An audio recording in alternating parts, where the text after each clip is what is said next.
It's been a long time, so we're going to do one now. We're going to do a review on the 10-gallon Nuvo Fusion 10. 10 Fusion. Innovative Marine Nuvo 10. Nuvo Fusion 10.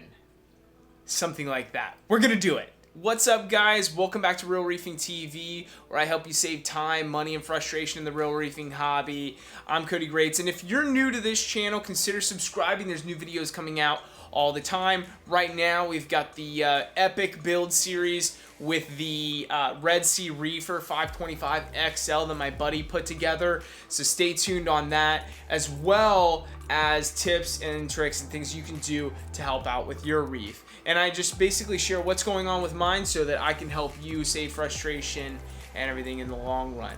So let's get into it. So this tank has not gotten a ton of love, just like with any other side piece.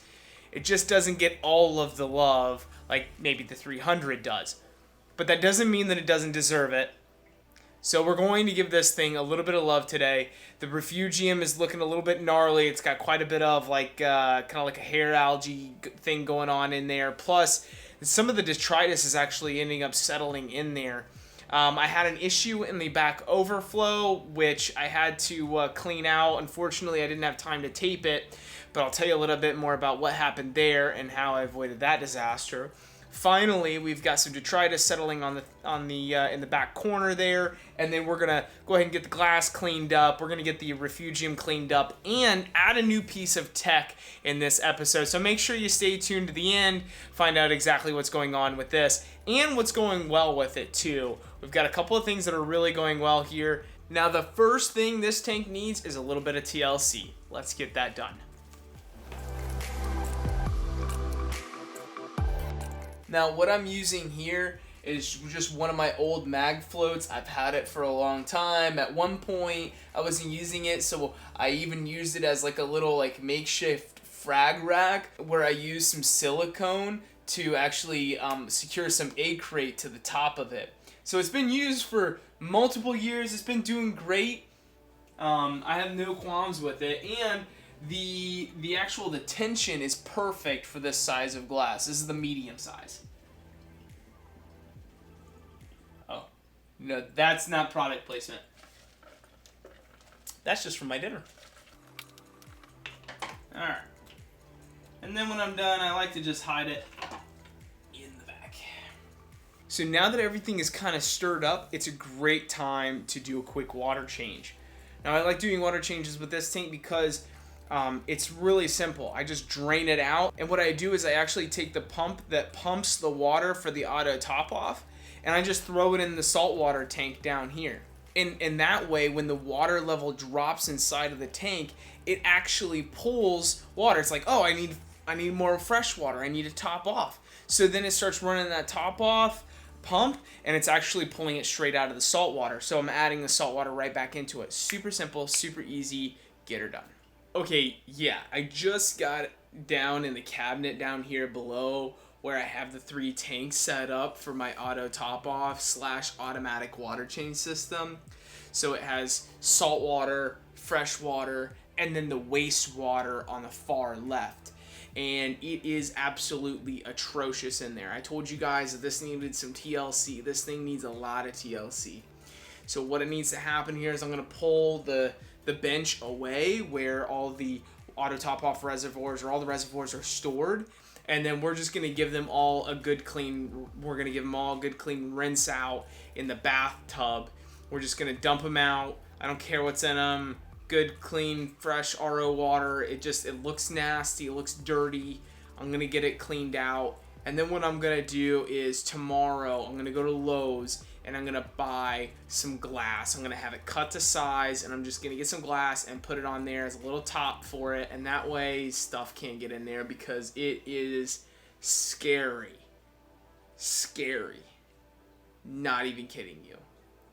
So we're going to do that, and then we can go ahead and get the water changed on this tank. We'll get some water going with some new fresh RODI water. We'll get some salt in there. We'll get it mixing up so we can do a nice clean water change on this. Let's do it. All right, guys, so here's the bench. This is what houses the reservoirs for the auto top off and automatic water change. all of the hoses go behind right here. And so just to kind of give you guys a little, know what's going on here. This hose right here is auto top off fresh water. This one right here is your wastewater, and that right there is the water that comes in with the fresh or the new salt water for the water change system. So if I open this up here and just show you guys what I'm talking about when I say absolutely disgusting, look at that. Would you just look at it? I mean, look at that. Nasty. Like, I don't even know how this stuff gets in there. And then, what is that? That's a huge cockroach. Nasty. And then there's like these like little droplets. Gross. All right, guys. Even the freshwater. This is the freshwater tank, and it's nasty. And then over here, good night.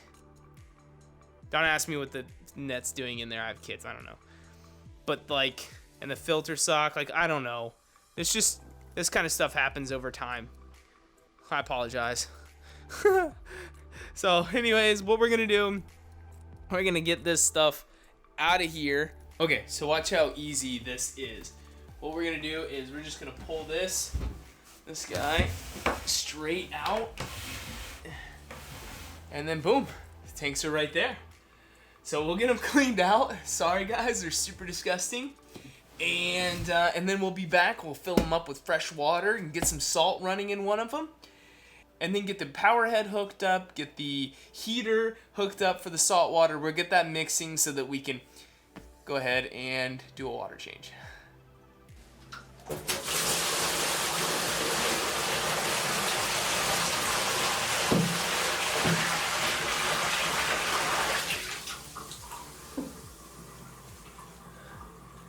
So nasty.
.025.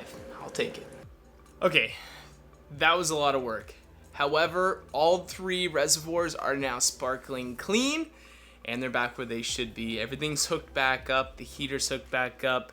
The saltwater mixing pump is hooked back up. All of the 3, the 2 pumps and the water line are all where they should be. So everything is good to go as far as that's concerned. So while that's happening, let me tell you a little bit about the issue that I had going on with this tank actually earlier today, the day that I'm filming this. So the water level, I came in, the water level was all the way to the top of the tank. It was actually above the net top that it goes on this tank. I thought to myself, wow, that's peculiar. I noticed for a little while that the water level was slowly rising, and then all of a sudden it just shot right up. And I figured out what was going on. So in the second chamber of this tank, I put in there months ago, some ceramic biomedia. It's like a Fluval ceramic biomedia. It's meant to go in canister filters and stuff like that. But I figured it's a biomedia. I could throw it in this tank and boost up my surface area, especially since I'm doing a bare bottom tank. I figured that would be a really good thing for me to have. So I threw them in there. Now they're like tubes, but they're cylindrical, and I threw them in the second system, the second part of this tank. That was a huge issue, so I took them all out, and I'm going to place them in the refugium behind me. So now what we need to do is get that refugium where it needs to be. Like I mentioned before, the Chaeto is like got all this nasty hair algae on it, and it's just unsightly. Plus, all of the ceramic bio balls that I have in there as well they have like detritus in them and stuff like that. So what I'm gonna do is when I do a water change, I'm going to drain the water out of this tank while taking the detritus off the bottom. I'm also going to take the Chaeto and the biospheres out of the nano, out of the elevated refugium, and I'm going to place them in that used tank saltwater. And then I'm just going to get them all clean. I'm going to, kind of rustle them up and just knock all the dirt and all the detritus loose. Try to clean up the Chaeto a little bit and make it a little bit cleaner. And that way the light can actually do its job. Now, speaking of the light, after we do the water change where we clean up all the Chaeto, all the biofilter and all that, I'm also going to replace the light. This light's been doing just fine. This is the Luxbird Par 38, links below. You can find it. And it's been doing great, and it's really inexpensive. It was $22, something like that, $20 range. It was great. It's worked fine. The little lamp fixture you see there, I bought it for a couple of dollars at a yard sale. But I wasn't even looking to upgrade this light. It just kind of happened. As you can see in the other videos that I have, where I helped my buddy set up his Red Sea Reefer 525 XL, he bought a Kessel H80 refugium light, but it didn't end up working for him. And since I put in a lot of work helping him out with that build, he decided to cut me a deal, sold it to me for $50. So I couldn't pass it up, PayPal'd him the $50, and I'm gonna be using that on this refugium. So I'm excited about that. I'm excited about getting this thing turned around. Now, let's talk about what's going really, really well with this tank. In here, I have 2 corals, and I've had them in there for a couple of months now, and they've been doing really well. They've actually started to encrust a little bit more. I've seen more growth out of them. I'm seeing good color with them and polyp extension. So all the good signs that I'd like to see in a tank. If you want to see a video on the good signs of a tank, there's going to be a card. It's going to be in one of these corners, and you can check that out. But those are great signs to have in your tank and know that my corals are doing well. So I know that I can add more. And this is what I was talking about in the beginning. There's a next step, and that next step is stocking this tank with some bomb SPS. And that's what I told you guys this tank was gonna be. It was gonna be a bomb of an SPS tank. That's what it's gonna be. I just needed it to settle in. And you guys, you have to be patient. This thing has been running with rock in it for about a year now. And finally, it has settled in. It has hit its stride. It's where it needs to be to support SPS corals. Now, if you're doing softies or LPS, they can handle more fluctuations. They can handle, a little bit more nutrients in the water. They can handle you doing less water changes or whatever the case may be. These cannot. You need to have that water stable and very, very as stable as possible. Now, adding more corals means there's going to be a heavier bioload on the tank and a heavier demand on calcium, alkalinity, and magnesium, and those trace elements as well. So what I'm going to be doing to hook that up is I'm going to get a doser on this tank. Eventually, not right away, but I will get a doser on this tank. And that way I can dose those elements, and actually I have an all-in-one solution that I'm going to be testing on this tank. Finally, the next upgrade to this tank is going to be a tank controller. As we talked about before, tank controllers are really, really important for automation purposes, but also just safety and for not only the tank itself, but for your house too. It can really help detect and prevent mass issues like flooding, like electrical fires, and stuff like that. So that's gonna happen. That's gonna get on this tank. What's going to end up happening is I'm going to buy the new Apex Brain and EV8. That's going to go on the big main display, and then the Brain and the EV8 that's currently on the main display is going to come over here and support this small nano tank. So I'm really excited about all these changes and stuff that's happening with this tank. Looks like my saltwater is clearing up. It's probably about time to test the salinity of that.